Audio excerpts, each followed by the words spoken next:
श्री गणेशाय नमः. श्री कुलदेवतायै नमः. श्री सद्गुरवे नमः. श्रीराम जय राम जय जय राम.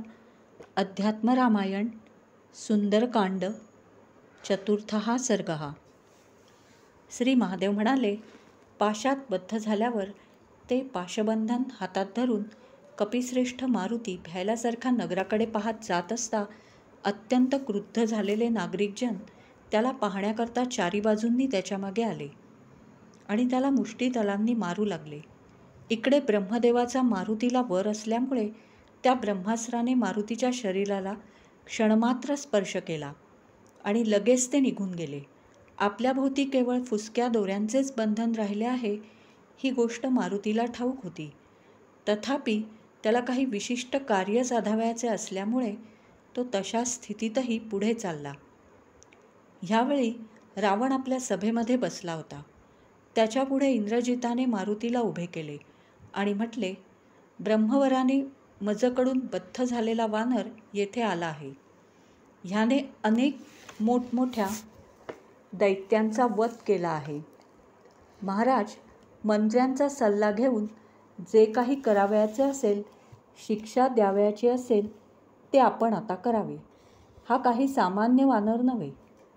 हे ऐकून राक्षसेश्वर रावणाने मारुतीकडे पाहिले आणि समोरच बसलेल्या प्रहस्ताला तो म्हणाला, हा प्रहस्त म्हणजे एक काजळाचा पर्वतच आहे की काय असा भास होत असे. रावण म्हणाला, प्रहस्ता, हा वानर का आला आहे? येथे त्याचे काय काम आहे? हा कोठून आला? सर्व वनाचा नाश ह्याने का केला आणि माझे राक्षस ह्याने का मारले आहेत हे ह्याला विचार. नंतर प्रहस्ताने मारुतीला आदरपूर्वक विचारले, हे वानरा, तुला कोणी पाठविले? तुला भिण्याचे कारण नाही. मी तुला सोडून देईन. जो काही खरा वृत्तांत असेल तो या राजराजेश्वरा रावणापुढे सांग. ते ऐकून वायुपुत्र मारुतीला अत्यंत हर्ष वाटला. आपला शत्रू व तिन्ही लोकांना कंटकासमान भासणारा अशा त्या दैत्याला रावणाला मारुतीने न्याहाळून पाहिले आणि चित्तात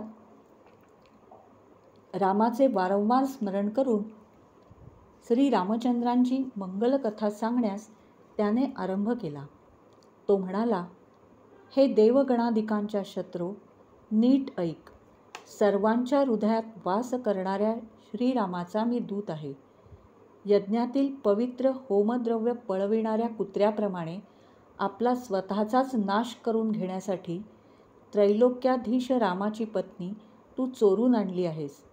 त्या राघवाने रामाने मतंग पर्वतावर येऊन अग्नीच्या सन्निध सुग्रीवाशी मैत्री केली आणि एकाच बाणाने वालीचा वध करून त्या सुग्रीवाला वानरांचा अधिपती केले.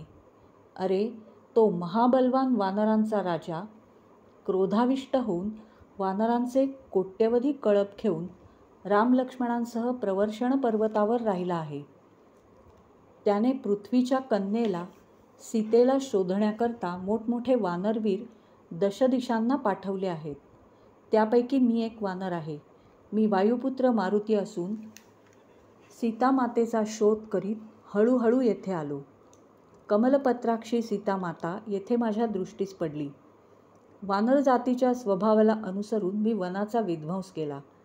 त्यामुळे हातात धनुष्यबाण घेऊन मला मारण्याच्या इच्छेने वेगाने आलेले राक्षस पाहून मी त्यांचा वध केला आणि स्वतःच्या शरीराचे रक्षण केले. राजा, सर्व प्राण्यांना आपले शरीर हे प्रिय असतेच. पुढे मेघनाद नावाचा राक्षस ब्रह्मास्त्र पाशाने मला बांधून येथे घेऊन आला. ब्रह्मदेवाच्या वरप्रभावाने त्या अस्त्राने मला केवळ स्पर्श केला आणि ते निघून गेले. रावणा, हे सर्व मला ठाऊक असूनही तुला काही हिताच्या गोष्टी सांगाव्या ह्याच उद्देशाने बांधल्यासारखा होऊन मी येथे आलो. तुझविषयी करुणा उत्पन्न होऊन माझे चित्त अत्यंत कळवळले आहे. रावणा, विचारपूर्वक वागल्याने लोकांना सद्गती मिळते ही गोष्ट लक्षात आण आणि राक्षसी बुद्धीचा स्वीकार करू नकोस. संसारातून मुक्त होण्याला साधनभूत अशा दैवी मार्गाचा परपीडा न करणे ह्याचा आश्रय कर. त्यातच तुझ्या आत्म्याचे अत्यंत कल्याण आहे. तू ब्राह्मण असून तुझा जन्म उत्तम कुलात झालेला आहे. तू पौलस्त्याचा पुत्र असून कुबेराचा बंधू आहेस. नीट पहा.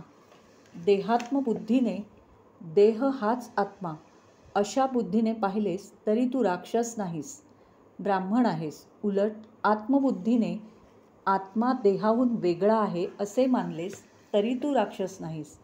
हे वेगळे कशाला सांगितले पाहिजे? शरीर, बुद्धी, इंद्रिये ह्यांपासून उद्भवणारी दुःखे तुला लागत नाहीत.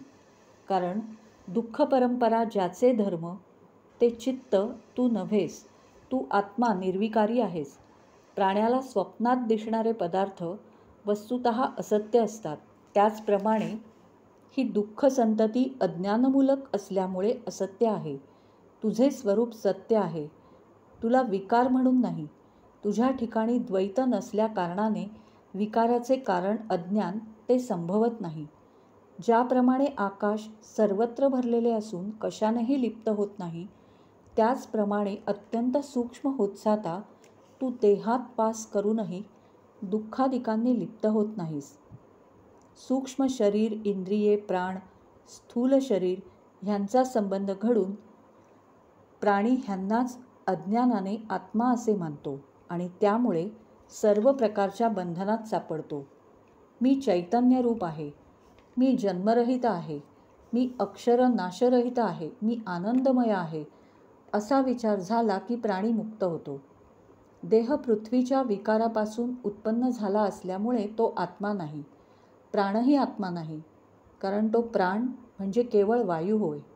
मन हा अहंकाराचा विकार, म्हणून ते आत्मा नव्हे. बुद्धी देखील आत्मा नव्हे, कारण ती प्रकृतीच्या विकारापासून उद्भवते.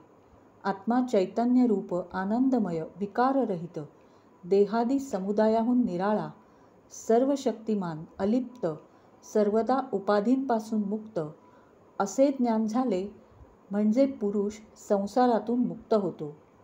म्हणून महामते रावणा, मोक्षाचे निश्चित असे साधन मी तुला सांगतो. लक्ष देऊ नये. श्री विष्णूंची भक्ती हे चित्ताला शुद्ध करण्याचे उत्तम साधन होय.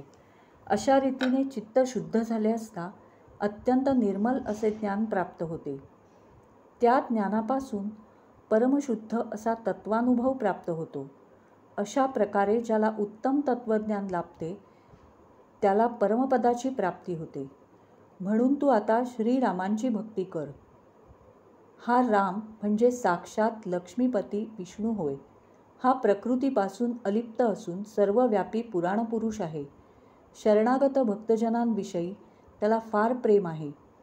म्हणून हृदयांतील मूर्खपणा व शत्रुभाव सोडून सीतामातेला पुढे कर आणि त्या श्रीरामाचा पुत्रबांधवांसह आश्रय कर. त्याला नमस्कार कर. असे केल्याने भयापासून तू मुक्त होशील. श्रीराम हा परमात्मा आहे. तो सर्वांच्या हृदयात राहणारा असून सुखरूप व अद्वितीय आहे. अशी भक्तिपूर्वक भावना जो कोणी ठेवीत नाही तो मनुष्य दुःखरूपी लाटांनी तुडुंब भरलेल्या संसार समुद्राच्या परतीराला कसा जाऊन पोचेल? अशी भक्तिपूर्वक भावना तू ठेवली नाहीस तर अज्ञानरूप अग्नीने जळणाऱ्या आत्म्याचे शत्रूप्रमाणे रक्षण केल्यासारखे होईल आणि आपण स्वतः केलेल्या पातकांनी तू त्या आत्म्याला अधोगतीला नेशील. मग मोक्षाची आशा करण्यास तुला जागाच राहणार नाही. ते वायुपुत्राचे अमृतासारखे गोड भाषण त्या दशमुखी असुराने रावणाने ऐकताच त्याला अत्यंत संताप आला. ते भाषण त्याला सहन झाले नाही. त्याचे नेत्रप्रांत क्रोधाने लाल झाले. त्याच्या अंगाचा भडका झाला. तो त्या कपिश्रेष्ठ मारुतीला म्हणाला, तू हलकट दुष्टबुद्धीचा वानर आहेस. माझ्यापुढे धिटाईने कसली बडबड चालवली आहेस? राम तो काय आणि तो वनचर सुग्रीव तरी काय? मी त्या रामाला आणि त्या सुग्रीवालाही ठार मारीन. हे वानरा, आज आधी तुला मारून टाकतो, नंतर जानकीला, त्यानंतर लक्ष्मणासह रामाला, त्यामागून बलवान कपिराज सुग्रीवाला आणि त्याबरोबरच त्याच्या सर्व वानरांना लवकरच मारून टाकतो. हे रावणाचे भाषण ऐकून मारुतीचा कोप अत्यंत वाढला. तो त्या राक्षसाला रावणाला जाळून टाकतो की काय असे वाटले. मारुती म्हणाला, अधमा, तुझ्यासारखे कोट्यवधी रावण झाले तरी त्यांची माझ्या एकट्याशी तुलना करता येणार नाही. मी रामाचा दास असून माझ्या पराक्रमाला अंत नाही. हे मारुतीचे भाषण ऐकून रावणाला अत्यंत क्रोध आला आणि तो जवळच असलेल्या एका राक्षसाला म्हणाला, ह्या वानराला मारून त्याचे तुकडे तुकडे कर. राक्षसांचे सर्व मित्र आणि बांधव पाहोत. तेव्हा शस्त्र उगारून मारुतीचा वध करण्यास उद्युक्त झालेल्या त्या महादैत्याचे बिभीषणाने निवारण केले. तो रावणाला म्हणाला, राजन, प्रतापी पुरुषांनी परराजाकडून आलेल्या वानराचा वध कधीही करू नये. या दूत वानराला मारले असता ज्याला उद्देशून तुम्ही हा वध करण्यास सिद्ध झाला आहात त्या रामाला ही वार्ता कोण जाऊन सांगणार? म्हणून या वानराला वधासारखी दुसरी काहीतरी शिक्षा देण्याचे मनात आणा. तुम्ही असे केल्याची काहीतरी निशाणी घेऊन हा जाओ. ते चित्र दृष्टीस पडताच राम सुग्रीवासह लागलीच निघून येईल. नंतर तुम्हाशी त्यांचे युद्ध होईल. बिभीषणाचे भाषण ऐकून रावणही म्हणाला, वानरांना मोठी मानास्पद वाटणारी वस्तू म्हणजे शेपटी होय. म्हणून प्रयत्नपूर्वक ह्याच्या शेपटीला वस्त्रे वगैरे बांधून त्याला अग्नी लावा आणि त्याला नगरात अशा स्थितीत सर्वत्र फिरवा आणि मग सोडून द्या. सर्व वानर सेनापती हे पाहोत. बरे आहे असे म्हणून त्या राक्षसांनी तेलात भिजलेल्या तागाच्या फडक्यांनी आणि अनेक प्रकारच्या दुसऱ्या वस्त्रांनी मारुतीचे शेपूट घट्ट बांधून टाकले आणि पुच्छाग्राला थोडासा अग्नी लावला. त्या बलवान राक्षसांनी त्या मारुतीला दोऱ्यांनी बळकट आवळून धरले आणि हा चोर आहे असे ओरडत नगरात चोहोकडे फिरवले. वाद्यांच्या गजरात ते त्याला सारखे बडवीत होते. परंतु काहीतरी चमत्कार करण्याचे मनात आणून मारुतीने ते सर्व सहन केले. पश्चिम द्वाराशी येताच मारुतीने अगदी सूक्ष्म स्वरूप धारण केले आणि अशा रीतीने तो बंधनातून निसटला. नंतर पुन्हा पर्वतासारखे रूप धारण करून मारुतीने नगराच्या वेशीवर उडी मारली. तेथील एक खांब त्याने उपटून हातात घेतला आणि त्याच्या योगाने एका क्षणात आपल्या रक्षणासाठी ठेवलेल्या रक्षकांना त्याने मारून टाकले. पुढे शिल्लक राहिलेले लंका जाळण्याचे कार्य करावे असा विचार करून ह्या वाड्यावरून त्या वाड्यावर, ह्या घरावरून त्या घरावर तो उड्या मारीत चालला. जाता जाता आपल्या पेटलेल्या प्रचंड पुच्छाच्या योगाने त्या वानराने मारुतीने बाजार, वाडे, वेशी ह्यांसह समग्र लंका नगरीला आग लावली. दैत्यांच्या स्त्रिया वाड्यांच्या शिखरांवर चढून बसल्या होत्या. त्यांनी चोहूकडून हाय हाय पुत्रा, अहो नाथ असा आक्रोश केला. त्या सर्व स्त्रियांना पाहून अग्नीमध्ये या देवताच पडत आहेत की काय असे वाटत होते. एकट्या बिभीषणाचे घर सोडून बाकी सगळे नगर मारुतीने भस्म करून टाकले. नंतर तो वायुपुत्र हनुमंत उडी मारून समुद्रावर आला आणि त्याने आपले पुच्छ पाण्यात बुडवले. ह्यावेळी त्याच्या चित्ताला मोठी स्वस्थता वाटली. हनुमंताचा पिता वायू आपला प्रिय मित्र असल्यामुळे आणि सीतामातेने तशी प्रार्थना केली असल्यामुळे अग्नीने मारुतीचे पुच्छ भाजले नाही. उलट तो अत्यंत शीतल होऊन राहिला. ज्याचे नामस्मरण केल्याने लोकांची सकल पापे नाहीशी होतात आणि ते तापत्रयरूपी अग्नीलाही तत्काल तरून जातात, त्यास रघुनाथाचा मुख्य दूत लौकिक अग्नीने कसा बरे संतप्त होईल. सुंदरकांडातील 4था सर्ग समाप्त. श्रीराम जय राम जय जय राम.